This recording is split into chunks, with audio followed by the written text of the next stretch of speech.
Okay, we can start cutting the video now. Okay, so we'll have lecture 3 now, like I wrote down. And I just want to say a word about the exercises that I posted for lecture 2. There were 2 typos. I think most people found them, but just in case you were really stumped on a problem, maybe it was my fault, so you can look at them again. And then I realized that some of those combinatorial arguments were a little harder than I expected. That's the kind of thing the book's like, you just count. And I was like, yeah, I know how to count. But then when you like actually count, you're like, oh, counting is difficult. There's many numbers. And so I added one problem that kind of like leads more into those counting problems. But they're kind of difficult. So I think it would be okay if you just worked out some examples and convinced yourself that it were true and did not get like full proofs for like the dn and the ln. Really what you need is the degree of dn to prove that the thing converges everywhere. So anyway, and if you haven't been doing that, then today when I talk about dn, you will be so confused and it will be so sad, so do your exercises. Okay, but today I will start with additive and FQ linear polynomials, which are the last kind of machinery thing we need before we can finally talk about modules. And the reference that I've been using for this, there's terrible glare, is Basic Structures of Function Field Arithmetic by David Goss. It is not the fun stroll in the park that Gouveia is. You will probably not stay awake until 3 reading this, except if you're banging your head on a proof like I was last night. But it is one of the most complete books on Drinfeld modules, goes much beyond modules into stukas if you want to learn about them. And it has a lot there. And Goss was a great expositor and mathematician. So I recommend also this book. And if you click on the right Amazon link, I get a commission for every book you buy, so that's not true. Okay, so let's do this. So last time I introduced the definition of additive. I'll just repeat it because it's already been 24 hours. So I'll have K be a field and P a polynomial with coefficients in that field. And I'll say that P is additive. Okay, and I really should say, I didn't last time, but like say something about the field, because I will define it in this way. If P of alpha plus beta is P of alpha plus P of beta for all alpha and beta in that field. Okay, and so this is very K dependent. As you can see with the example that I gave last time, if you played with it, okay, this is additive over F3, but it's almost like a coincidence, you know, like if you go to like F9 or any other field of characteristic 3, that wouldn't be the case anymore. So, I mean, you're kind of cheating. Right, and so maybe that's not the best definition of additive, but that's the one Goss gives, and that's the book I'm following. And besides, I don't care about finite fields, so you know it's not that big a deal for me. But maybe a better definition is P is absolutely additive if same equation, P of alpha plus beta is P of alpha plus P of beta, but now you say for all alpha and beta in the algebraic closure of the field, and that's always infinite, so that kind of takes away some of those tricks that made that previous polynomial work. So this polynomial here would not be absolutely additive over the algebraic closure of F3. This doesn't work anymore. So finite fields, by being finite, you know, they kind of like cute their way into stuff, but it's not really true. Okay, so what I want to do is focus on absolutely additive polynomials, or infinite fields, it'll turn out to be basically the same idea, and characterize those polynomials, right? Like what do they look like? Where can I find them? And so for that, I'll just need a little bit of setup. So I'll have another definition. Okay, so let K be a field of characteristic P. I said this last time. I should just move back. In characteristic 0, additivity is very boring because it's just being linear. And so you would be talking about even lines that go through 0, and the lecture would be over. Okay, so let's go in characteristic P, where interesting stuff happens, right? Because we have raising to the P that's linear. So you're like, oh man, many things will be, or additive. So many more things will be additive. Okay, so let's let K be of characteristic P from now on. So there's something interesting to say. And I'm going to define tau sub P to be x to the P. Then I'm going to define this this thing. So it's like K brackets T, except I use curly brackets, and the curly brackets is because that's not going to be commutative. And as a vector space, to be the space spanned by tau to the 0, which is x, tau sub P to the 0, tau sub P, which is x to the P, tau sub P squared, which is x to the P squared, etc. Right? So it's spanned by just these monomials. So I'm restricting, inside the space of polynomials. So I'm going to look at polynomials, but only polynomials that have terms like x, x to the P, x to the P squared, x to the P cubed, etc. Not any of the other exponents are okay to happen in this space, like just right now as a vector space. Okay, and I guess I'll do this on the next page. Okay, and then this is an exercise. This space is a non-commutative ring.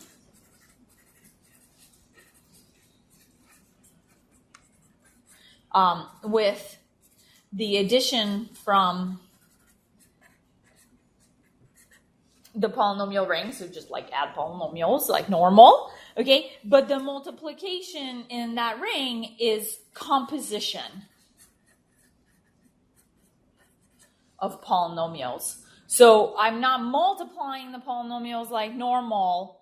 I'm plugging one polynomial into the other, and maybe here this explains my notation. Here when I wrote TP squared, right, I didn't mean like x to the P times x to the P, which would have been x to the 2P. I meant x to the P inside x to the P, which is x to the P to the P, which is x to the P squared. So now this kind of explains this notation. Okay? So I just like really want to stress that T sub P to the I, that's x to the P to the I in this ring, because the multiplication that I'm writing on the tau is composition on the kind of x world. Okay, and then as another definition, I will also have later, I call it tau sub P. If I let tau be x to the Q, then we can similarly form K twisted brackets tau. But this time I would only allow the monomials x, x to the Q squared, x to the Q cubed, x to the, etc. And it would still be a non-commutative ring with composition as its multiplication operation. Okay, so I'm going to start by talking about this ring for additivity and then this ring for FQ-linearity. It's kind of, additivity is a difficult part of the, like, not that any of this is like very difficult, but we'll start with like proving like additive stuff. And then when we want FQ-linearity, we'll like just soup it up a little bit to having this ring instead. And this is, at least like Gauss calls it, and I've heard it call it a twisted polynomial ring, because it kind of looks like a polynomial ring, but it's not, because it's not commutative. Okay. So then, why did I introduce this other than to confuse you and introduce more brackets into our lives? Is because of this proposition. Let K be infinite. So I'm going to move away from that finite field nonsense where stuff happens that I don't like. Then P is additive over K if and only if P is an element of this twisted polynomial ring that I defined. So right now, I mean, you might think, like, why did you go through the trouble of making it a ring? That payoff will come later. For now, I'm just saying, right, if the only exponents that appear in P are, you know, x to the 1, x to the p squared, etc., that's the only way to get an additive polynomial for an infinite field. So, you know, this, my first example, that violated that because I had x to the 6, 4, 2, and 1 over F3, but that's because that was a finite field. If I have an infinite field, then this would not work. Where was I? Okay. So for the proof, I'm going to need two things. Okay, so two ingredients to the proof. The first ingredient is that the map from the algebraic closure of K to the algebraic closure of K, and K is of characteristic P. Okay, sorry, of characteristic P. From now on, I'm always in characteristic P. Okay, so same K, infinite of characteristic P, but now I want an algebraic closure. So the map sending x to the 1 over p is a field automorphism.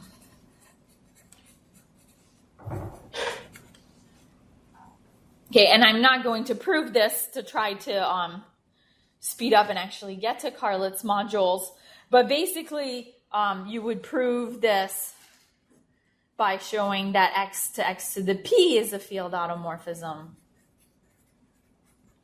And then its inverse is also a field automorphism. Okay, and how you would do this? Well, this respects multiplication because it's exponentiation. That would always happen. It respects addition because it's raising to the p. And so all you need to prove is that it's bijective. But you get the bijectivity from the fact that this is algebraically closed, so everything has a pth root. Okay, so I'm not going to say more about this. And then the other ingredient is the derivative, which you know and love. If p of x is n is equal to 0 to big N, an x to the n, I'm going to let p prime of x be the sum n is equal to 0 to big N of n an x to the n minus 1. Okay, so no surprises there. That's the derivative, you know. Because we're over a field of characteristic P, so I don't want to define this with like a limit and things like that. I'm working with polynomials, so I'm just going to define it formally by moving the exponent down and lowering it. Okay, so I'll be using that, and I didn't want you to worry. Okay, so let's prove this, right? So the proof that P is additive if and only if it's in that ring. Well, okay, one direction, this direction is easy. if P is in this twisted polynomial ring, it is additive, since x plus y to the p is x to the p plus y to the p. And this polynomial ring only has, like linear terms and to the p squared and to the p cubed. So that's not the problem, right? The problem is that this is the only way to get that. So assume P is additive. And now I want to show that it has only these kinds of monomials in its expression. So I'm going to fix some alpha in my field, and I'm going to look at the polynomial P of x plus alpha minus P of x minus P of alpha. Okay, this has infinitely many roots, right? Any element of, here alpha is a constant, but x is an indeterminate, so this is a polynomial in P, and whatever I plug in from my field, which is infinite, I get 0, right? Because my polynomial is additive. So a polynomial that has infinitely many roots has to be identically 0, which I'll denote with this 3 bars, right? So this is the 0 polynomial because it hasn't. So that's where I use that my field is infinite. Okay, so then I get as a polynomial equality. Okay, the not surprising at all fact, but now this is a polynomial equality, right? In my definition of additivity, the x and the y were elements of the field, and now I've kind of souped it up one to having a polynomial equality with an indeterminate. So that's the significance here of what happened. And so these are equal polynomials. What I'm going to do is I'm going to differentiate both sides and plug in x is equal to 0. Okay, so on this side, if I differentiate, and I plug in x is equal to 0. Okay, well, if I differentiate, I get p prime of x plus alpha times 1. Chain rule, right? Still works. Okay, but then I plug in x is equal to 0, so that's p prime of alpha. And on this side, if I take the derivative, it's even easier. And I plug in x is equal to 0. Well, that's p prime of x. That's a constant. Its derivative is 0. So that's p prime of 0. So what I get on either side, right, is that for any alpha in my field, the derivative at alpha is the derivative at 0. So the derivative is a constant.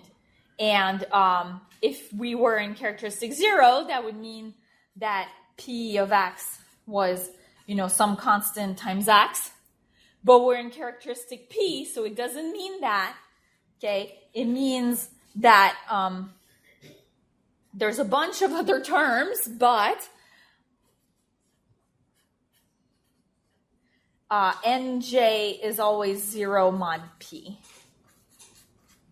right? So I've won a little. I know that the monomials that appear in P, at least, except for the linear term, which is cool, at least the exponents are 0 mod P. They might not be powers of P yet, but at least they're 0 mod P. Because then when I differentiate, right, all these little n's come down and they're 0 mod P, so all that stuff goes away, and then the derivative of the Cx is the constant. That's the derivative of all the other points. So I'm, halfway there. It's not really half the numbers, but I'm some of the way there. So now,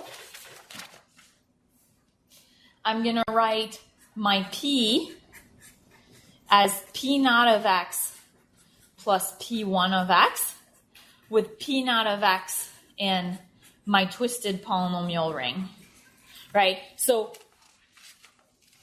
of all these exponents, some of them are powers of P, and some of them are just multiples of P that are not a power of P, so I split them up. I put the good ones here, the powers of P here, and the bad ones there, the ones that are just multiples of P. And what I hope is that P1 of X is 0, right? That's what will be enough. And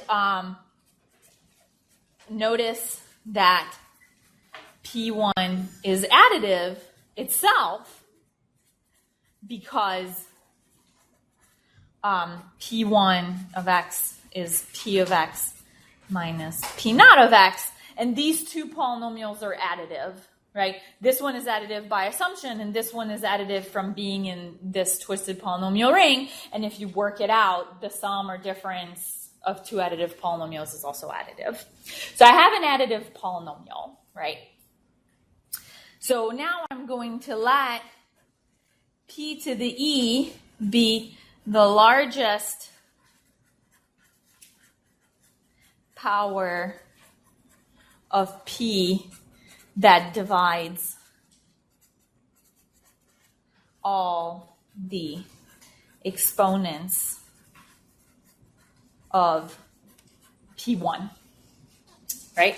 So maybe it was like 2P, 3P, then that would just be P, but maybe it was like 2P squared, 3P squared, and then P squared would be the largest, like the whichever one, right? And I'm going to let P2 of X be P1 of X to the 1 over P to the E. And now I win. Okay? So this is still additive.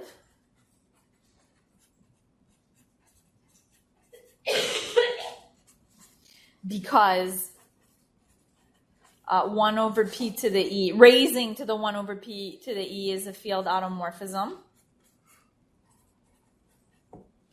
So you can work that out, right? Because P1 was additive, then raising it to the 1 over P to the E respects all the field operations, in particular addition. Okay? But P2 has an exponent that is not 0 modulo P. Right? Because any power of P that divided all the exponent, I took all that out by raising to the 1 over P. So now I'm left, if it was like 2P squared, 2P cubed, I'm left with like the 2 and the 3. Right? If I'm left with only powers of P, then it means they were just powers of P to start with. Okay? So now, by my same argument before that I applied to this additive polynomial P, then this means that the sum had to be 0. And actually, then this one also couldn't have been there because I assumed that there was not just powers of P in there. So I win the game with this polynomial. Okay, so P2 has an exponent that's not 0 mod P if it's not 0. Right? Of course, if it's the 0 polynomial, then I just did this to 0 and nothing happened, and that's fine. But if there was anything in P2, then I got a contradiction. So I'll try to fit it in here. You guys still see that? Okay, so P2 of X is 0, and so my P is in this twisted polynomial ring, and my proof is done. Okay, so it's kind of a cute argument. This whole part of the course has really adorable little arguments, I think. Okay, so from now on,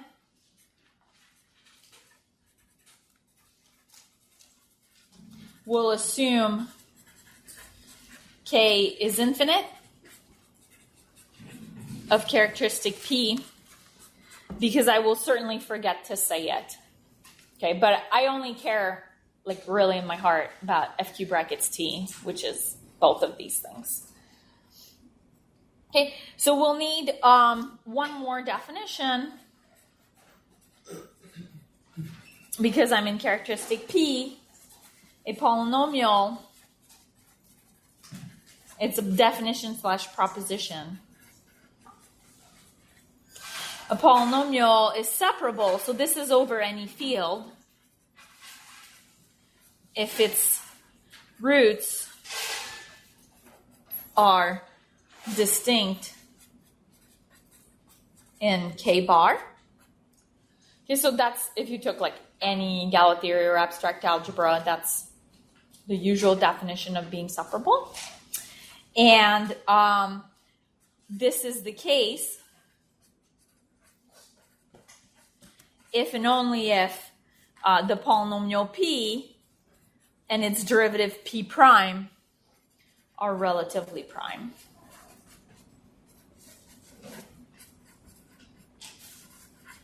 That again is a standard fact of abstract algebra in a field of any characteristic, and it's an exercise to prove it. If you've never proved it, like you should, you can't not prove this. But for me, what I like about this criterion is that if I have an additive polynomial, the derivative is very simple. I'll let you figure it out. And so it's very easy to tell if an additive polynomial is separable or not. So that's an exercise to give like a lightning fast criterion for an additive polynomial to be separable. Just think about it a little bit. And so everything is very nice in this setting. Okay. And so now we'll come to the fundamental theorem of additive polynomials.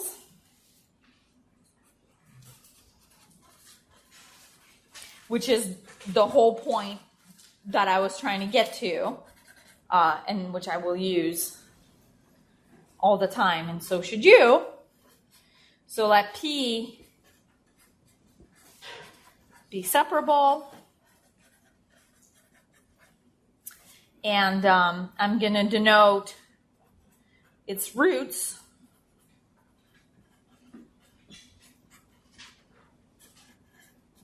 to be W1 through Wm. Okay, they're all distinct. So this is a degree M polynomial because all the roots are distinct. Then, and I'm going to call this set big W. Then P is additive if and only if W is a group under addition. What? This is very surprising at first. If you're not surprised right now, let me tell you, you're surprised. And very cool. So I have a polynomial, it's additive, that was kind of fun. But now if I just take its roots, I get a group out of it. Like I can add two roots.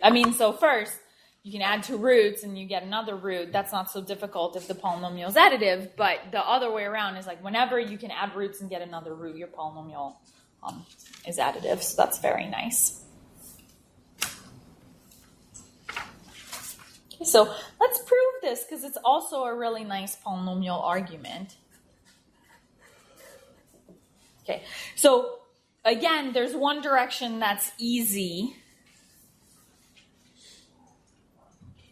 I think this one, right?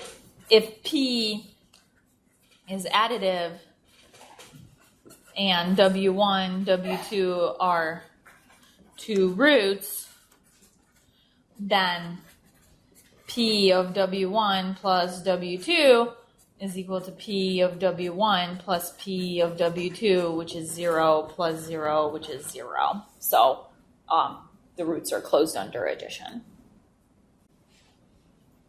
So let's do the other side. So for the other side, it is enough to show that this polynomial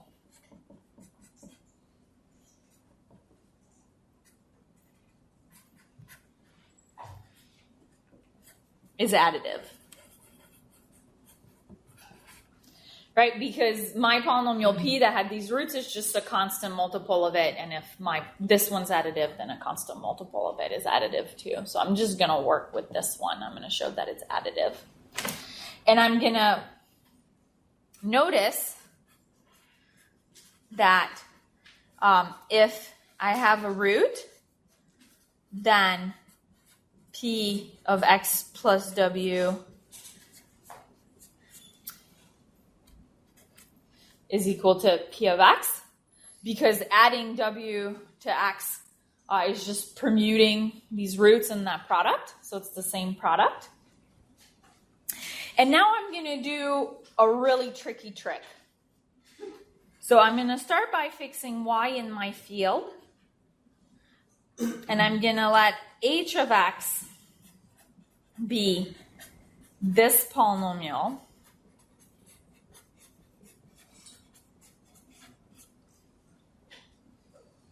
Okay. So again, I'm using my thing where like Y is a constant and X is an indeterminate. So I'm playing that game. Okay. So this is a monic polynomial, right, of degree M. And this is a monic polynomial of degree M. And so the first term cancels. We talked a lot about canceling, right? So the degree of H is strictly less than the degree of P, which is M. But every little w in big W is a root of H. Because if I put a little w here, I get PW of W plus Y. And then PW of W, that's 0, because it's a root. And then PW of W, of Y, right? So I get exactly this. I get this one is that one, and this one minus that one, so there's 0. Okay. I would switch page to like work it out, but I don't think that would be more clear, right? But the point is that this one is going to be equal to that one, and that's going to be 0 when you plug in W. So I have H of degree less than M that has M roots, or I've just exhibited M times where it was 0, so it has to be identically 0 as a polynomial in X. Okay, so I said I was going to be tricky. That wasn't so tricky. Now I'm going to be tricky. Now I'm going to let Y be an indeterminate.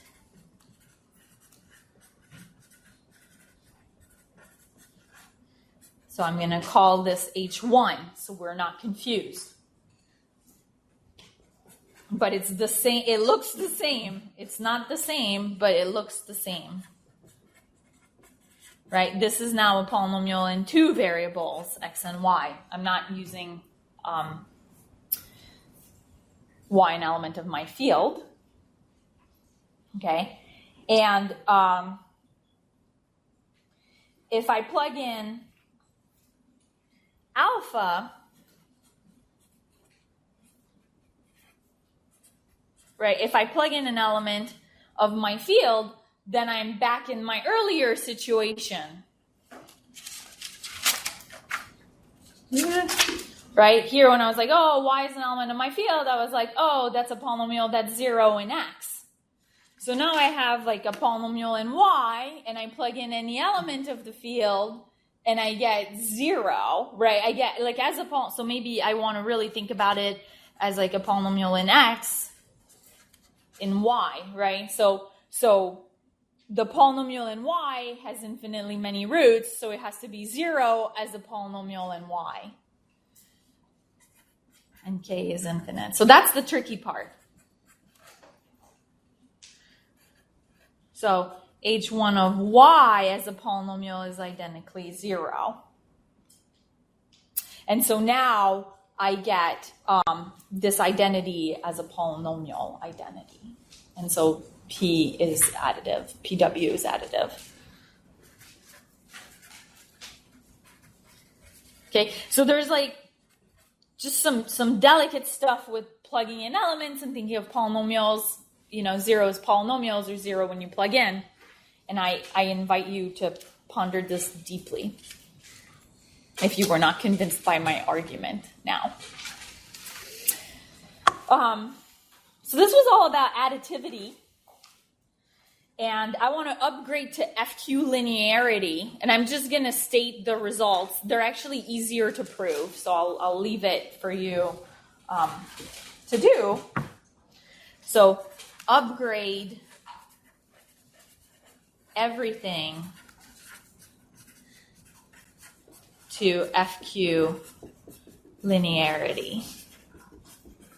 So the definition is P is FQ linear if it is additive and P of zeta x is equal to zeta tx for all zeta and FQ. And that's as polynomials. So last time I said for every element in the field, but actually you can say it as polynomials. So if it's additive and you can pull out an element of FQ, that's exactly what you need. That's like what's usually meant by FQ linearity. Okay, and then the analog of this proposition that we had that characterized these polynomials, right? For additive, they had to be in K curly brackets TP.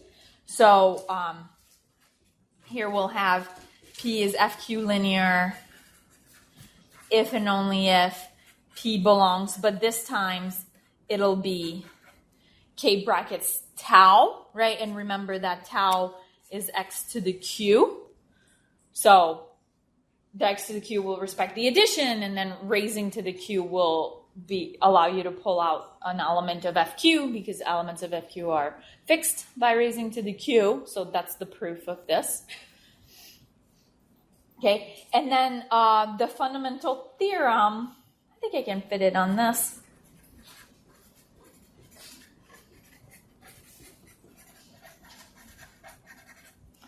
Is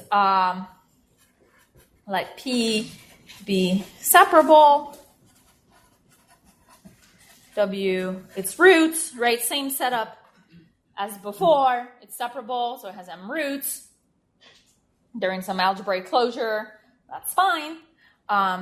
Then P is FQ linear if and only if W is an FQ vector space. Okay, so that's also awesome. Okay, and the proof is very much like the other proof. You make like some H polynomial from this relationship, and then you argue that it has like degree less than m, but m roots, so it's identically zero. It's like the easy part of the argument for additivity, or the fundamental theorem for additivity. So you can just think about that. Okay, so we'll use this some, and also these are kind of fun facts. Like to me, I mean, in characteristic zero, right? I mean, you have a polynomial and it has roots, and okay, they generate, field extensions. Maybe you care about that, but like the fact that the roots, like as themselves, have an algebraic structure, I think is very cool, and that they can be, like a vector space, like just themselves, just the roots of a polynomial. Like I think that's nice. Okay, we're finally ready, you guys. So. Remember my analogy, right? I had the polynomials were my integers, the rational numbers were my rational functions, my reals were these giant series, my complex number was this field C infinity, which if I denote this by K infinity, this is K infinity festooned with hats. And then I said people write pages and pages and pages of stuff on the left and stuff on the right. So today, I'm going to tell you one thing that can go on the right if you put the exponential function on the left. And I say one thing because it's not really a one-to-one correspondence. A lot of the time in function fields, different things play different roles or different aspects, right? Like the exponential function is this like many-splendored thing. So many different things on the function field side might play its role. So I'm going to start with a classical interlude of telling you what do I care about with the exponential function that I want to emulate on the function field side? Like there's some specific thing that I want from this exponential function on the function field side. Classical interlude. So I'm actually not going to write e to the z a lot of the time. I'm going to write the exponential of z. And I'm going to give it by this power series, z to the n over n factorial. That's how I choose to think of it. And if you did the homework, you saw like e sub c was z to the q to the n divided by dn. You should see a parallel there. And that will be the parallel. That's how I will start the Carlitz module with an exponential function that has a similar expansion. And you might notice, you hopefully have noticed by now as a mathematician that, and now I'm going to go back to the e to the z notation for a second. E to the nz is e to the z to the n. Okay, and if you've been a TA, then you try to pound that into your students' heads. Okay, and e to the n plus m z is e to the nz times e to the mz. Another thing that you might struggle to get your students to accept.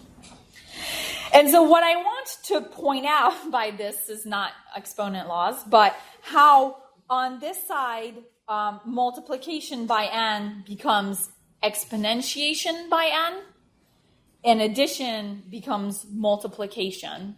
And so I've said this before, and hopefully you've thought about this before, right? But on this side, I'm thinking of like the additive group, and on this side, I'm thinking of the multiplicative group, and you can think of like exponentiation. Exponentiation is going between like G and GM, right? The additive group and the multiplicative group of your field. Okay.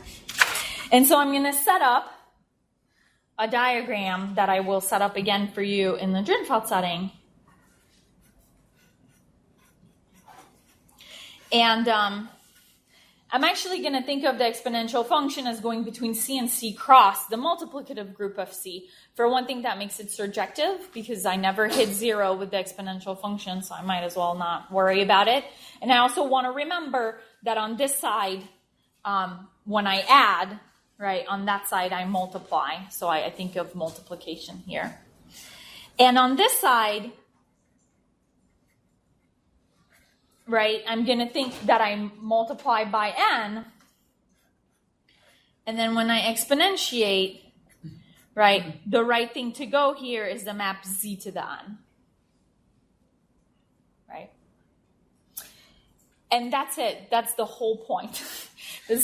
So here I have one action of the integers, right? I can think of z acting on the complex numbers by multiplying. And here on this side, I have another action of the complex numbers, z acting on c cross, but this time by exponentiation. And for us, it doesn't feel like a new action at all, right? You're like, I like multiplying and exponentiating equally. It's not that new. But in the Drinfeld setting, the action that we'll get on this side will be a little weirder, so maybe a little newer to us. So that's why I'm like starting you out easy with something you're not too sad about. Okay. And I'm going to rush to the punchline. Well, okay, no. So sorry, I should say this, right? So the exponential function gives, and I'm being a little wishy-washy here because on this side I have c and on this side I have c cross, but c, a new z module structure. Which, if you don't know what a z module structure is, that's what I just said. Like one way to act by n and another way to act by n. Or like an element. Okay? Why do we care? I'm happy you asked. It is a theme that if you can think of a smart action, a smart new action of your integers, and you look at their torsion points, you will get really good field extensions. So let's look at the torsion points of this new action. I mean, new in quotes. It's exponentiation, our old friend, right? What do I mean? I mean, right, the points z in C cross such that z to the n is equal to 1. You know these guys. These are the roots of unity, right? You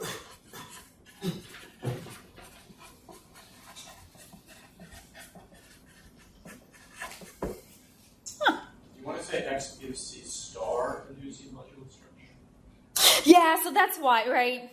I said that out loud and I was like, C star.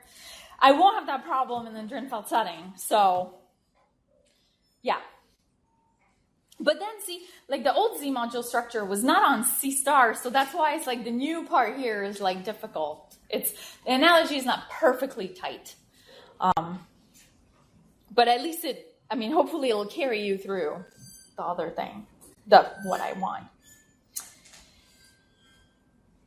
Why do I care? Because every abelian extension of Q is contained in some cyclotomic field Q adjoins zeta n. And if you've known this theorem forever, you don't feel it's a big deal, but there are very few fields that we can do this for, right? If you give me like some other field that's not Q, an imaginary quadratic field, and you're like, construct all the abelian extensions of that field, I will be like, I hate you, right? Like, this is a big deal that we can just make these explicitly. And it's all about the torsion of this new Z module action. Like, that's how I want you to think of the exponential. The exponential gives you exponentiation, which gives you a new Z action, which gives you torsion points, which gives you interesting abelian extensions of your base field. And so that's what I will emulate with the Carlitz module. I will get a new FQ brackets T action on C infinity, and its torsion points will generate almost all, okay, so there's like a tiny caveat here, but that's easily fixed, almost all abelian extensions of FQ brackets T. And so FQ brackets T is added to the world of fields that we can do explicit class field theory for. And that is, as far as I understand it, what first motivated Carlitz to study the Carlitz module. So I will just leave you with the definition of the Carlitz exponential function so you can get started playing with it on the homework. Okay, it's in the notes, but I feel like I'm duty bound to write it down. And here, dn is the product of a monic of degree n. So there's another analogy in the function field setting is that before I had n factorial, which was so monic is positive in the left-right world. So monic is positive because the units in Z are plus and minus 1, and the units in FQ are FQ star, so you don't want like one of each for each unit, right? Each multiple units. So you just use positive and monic on the side. Okay, and for ours, for the exponential function here, I had n factorial, so you multiply all the numbers that are less than or equal to n. Usually in the function field setting, you just multiply all the numbers, the polynomials of degree n, because there's enough of them. So that's the analogy with the exponential. And then the n up here, right, in the exponential, you shouldn't think of it as the number n, it's the absolute value of n, which here would be q to the n. right? The absolute value of a polynomial of degree n would be q to the n. So there's a pretty tight analogy between this exponential and the other exponential if you like think about it. And the big proposition that we'll prove next time, but that you can use to start playing with this, is that if z is in C infinity, then EC of TZ is TEC of z plus EC of z to the q. So for the exponential function, it was easy for me to tell you the new action, right? When I multiply by n inside, I like exponentiate outside. Here, I'm going to have to take it step by step. I'm first telling you if I multiply by t inside, what happens on the outside. This mess happens, right? But from there, once you can prove this, which you do directly by just playing with this power series, it's really not even that big a deal. Then you can get the action of every other polynomial, and you can get your new FQ brackets T module structure, and then you have a theorem similar to Kronecker-Weber in the classical setting. So that's where we're going. That'll be the beginning of next lecture, and then after that we'll do Drinfeld module of every rank. This is the rank 1 case, and we'll go a lot faster, and there probably won't be time for any proofs. And my time is even more than up, so thank you.